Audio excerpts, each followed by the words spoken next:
white hat people. Is Scandal's Olivia Pope a good person who does bad things, or a bad person with a conscience? The Olivia we meet in season 1 of Scandal is known as a wearer of the white hat. Olivia Pope, she wears the white hat. This proverbial white hat is setting up the question of moral authority in the series. And it's clear that the white hat is symbolically very important to the show, given the sheer number of times characters mention it. This is about dusting off the white hat and putting it back where it belongs. Used to wearing the white hat. You preach about wearing some dumb white hat. Initially, Olivia is seen as the one true owner of the white hat. She's a powerhouse crisis manager who heroically defends her clients and friends. It's handled. And yet, over the seasons, she's been exposed as a mistress, election rigger, and murderer. Olivia Pope. For all her talk of white hats and doing good, she just gets whatever she wants. And sometimes you're just collateral damage. After everything Olivia's done as the series comes to an end, does Ms. Pope still wear the white hat? And did she ever?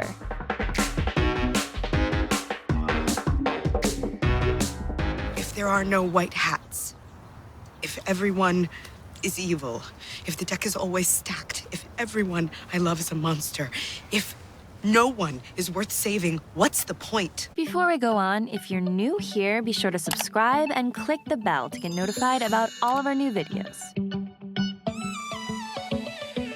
Early in the show, Olivia's introduced as something of a shining superhero. I'm never out of options. She survives on a diet of red wine and popcorn, works 24/7, yet always looks immaculate. And she's so good at what she does that she often makes professional decisions based on gut feeling. What's your gut say? He didn't do it. Your gut's never wrong. We'll stay quiet, but keep me in the loop. Because she just has a natural instinct for telling right from wrong and truth from lies. However intelligent, resourceful, and revered Olivia may be, though, the work she does is dirty. This is ridiculous. If Cyrus Bean needed to cover up a murder, he'd come to me. We are the best. Olivia's job as a fixer isn't noble. Her goal is to conceal scandals, not to solve crime or be some kind of Robin Hood. Her conscience doesn't stop her from cleaning up crime scenes, arranging politically expedient marriages, and getting morally ambiguous people off the hook. One of my clients is missing. If you looked in jail, you often seem to find them there. Her employees at Pope & Associates call themselves gladiators in suits, acting like they're ruthless warriors. Gladiators don't have feelings. We rush into battle. We're soldiers. The gladiators might have doubts about what they're fighting for sometimes, but more than any cause, they're fighting for Olivia. Their shining savior, Olivia, doesn't put the good of the people first in any real way. Olivia Pope and her team of thugs, they're not anyone's friends. But the show still holds her up as an amazing person others want to emulate. I mean, is she one of the good guys? No, she's not one of the good guys. She's the best guy. Because at the heart of Scandal, there's the idea that all's fair in love and war, and also that personal loyalties maybe matter more than morality. Even when Olivia is doing wrong, it's often for a right-ish reason. She's driven by dedication to her clients or friends. And viewers may find it surprisingly easy to accept these excuses. That white hat was starting to feel like it was alive. Hey, that white hat will always belong on your head. Olivia becomes a dark mirror of how we trick ourselves into false justifications for bad behavior. The characters consistently put personal relationships and romance before ethics. They take interpersonal conflict more seriously than breaking the law. You cheated on your mistress with your girlfriend. In season 2, Olivia seems as upset about Fitz ending their relationship over her election rigging as she is about rigging it in the first place. I haven't slept in 10 months. I have our last conversation on a loop in my head all night, every night. I think he knows what we did, Cyrus. She does question this prioritizing romance over ethics in later seasons when Fitz starts a war to save her from a kidnapper. You sent thousands of innocent soldiers into harm's way, some of them to their deaths, for one person. Still, we're supposed to pardon this drastic action because he does it for love. You know why I did it. So you could argue Scandal is a show about choosing your personal good over the greater good. There is nothing wrong with a little self-preservation. Doesn't mean you don't wear the white hat. The endorsement of putting the good of the select few over the good of the many is a cynical philosophy for a show about policymakers and political leaders, the few who are literally responsible for ensuring the good of the many. Olivia Pope is only helping those elites. Come on, Liv. I grew up in America's greatest political family. We lie first, breathe second. But when we're watching, we get to feel how awesome it is to belong to that club, so we get on board. Scandal gets away with this questionable underlying morality because of its guilty pleasure appeal. Unlike other shows that dramatize the painful consequences of illicit behavior, How could you do this to me? Scandal highlights the pleasure of being bad. This is a world where it's commonplace to have sex on the Oval Office desk, I think it could happen right there on that desk. order a hit on a spouse, I've got a job for you to do. and frame an enemy for murder. Did you have David Rosen framed for murder? No offense. I'm taken. Why would I have David Rosen framed for murder? Even if that's far from most of our lives, we can relate to the primal feelings driving these over-the-top plot points. And we want Olivia and her friends to misbehave, to give us something to exclaim over. Today I drove around with a human head in my car. And then the show counters that bad with good, to make us feel fine about continuing to invest in these characters. She saved me. She saved Huck. She saved Quinn. She saved you. Most characters have a dark side, They're all murderers. yet the show pardons them by giving them lovable qualities. Olivia's father is a villainous mastermind, but at least he values father-daughter time above all. You are smarter than me, and I'm proud of you. So the show is constantly balancing out bad with good to keep us forgiving and justifying all that we see.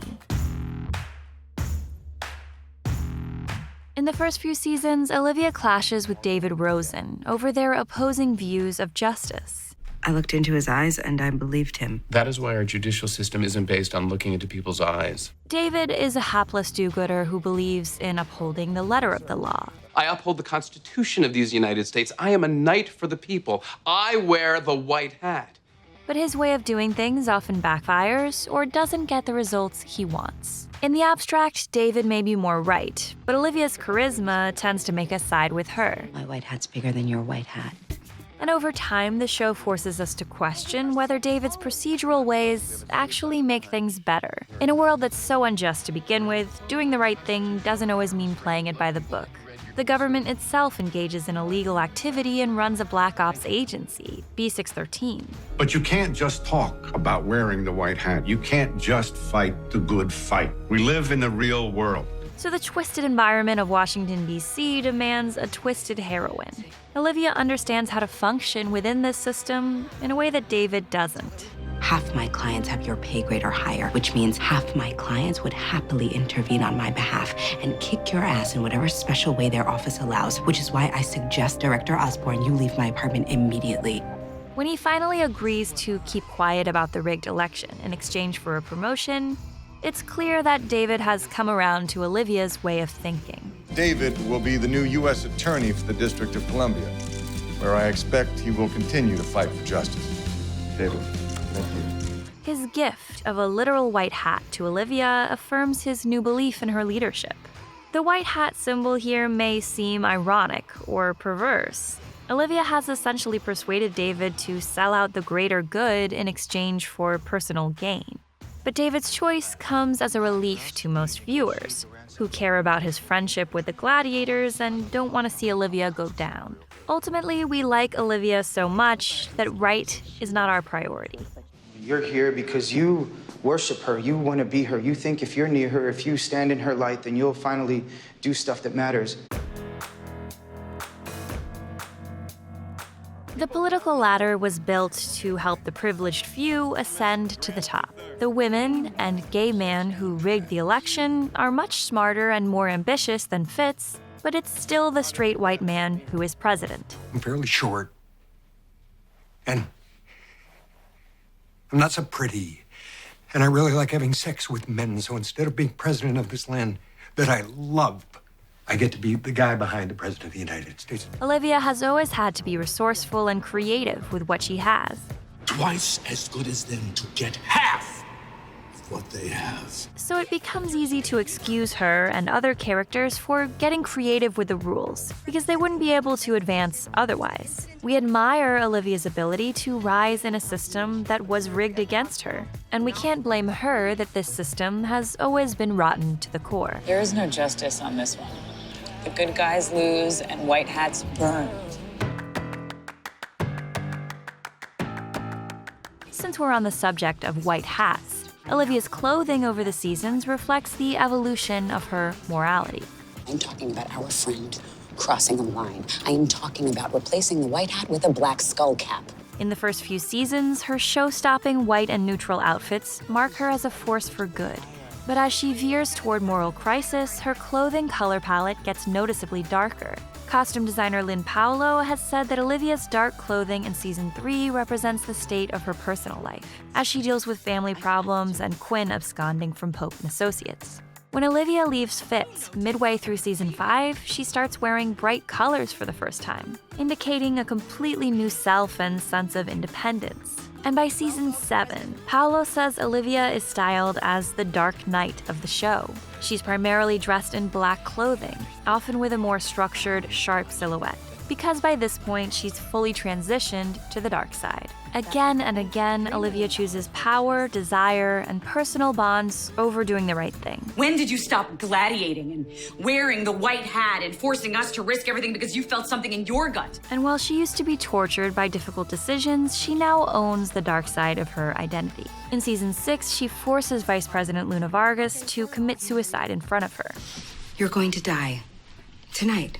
Here in this room. And she starts season 7 as the head of B613, the very spy agency she used to fight against.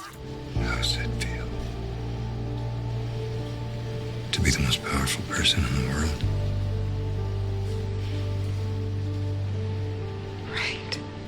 When Fitz tries to convince her that this isn't the real her, Olivia wants none of it. Somewhere along the way, you misplaced your white hat.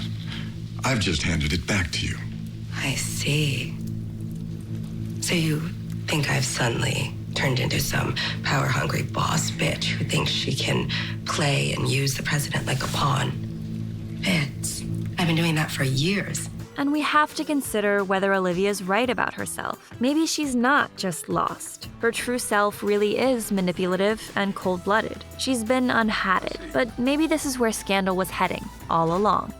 Once you take the white hat off, it's gone. You will no longer be you. And the thing is, being a big dog isn't as great as it seems. In season 7, it seems pretty clear that Olivia no longer wears the white hat, but that doesn't mean she couldn't ever put it on again. Ultimately, the white hat doesn't symbolize a perfect state of moral purity, so much as having the potential to be better and to return to the light side no matter what you've done. And no one embodies that potential more than Olivia Pope. That's why, despite all of the facts against her, viewers still believe the white hat belongs on her head. In the face of darkness, you drag everyone into the light. That is the point. At least I like to think that is the point of you. Hey guys, it's Susanna and Deborah here. Thank you so much for watching. If you're new here, please subscribe, tell all your friends, and please consider clicking the bell so you get notifications for all of our new videos. And if you have the means, support us on Patreon.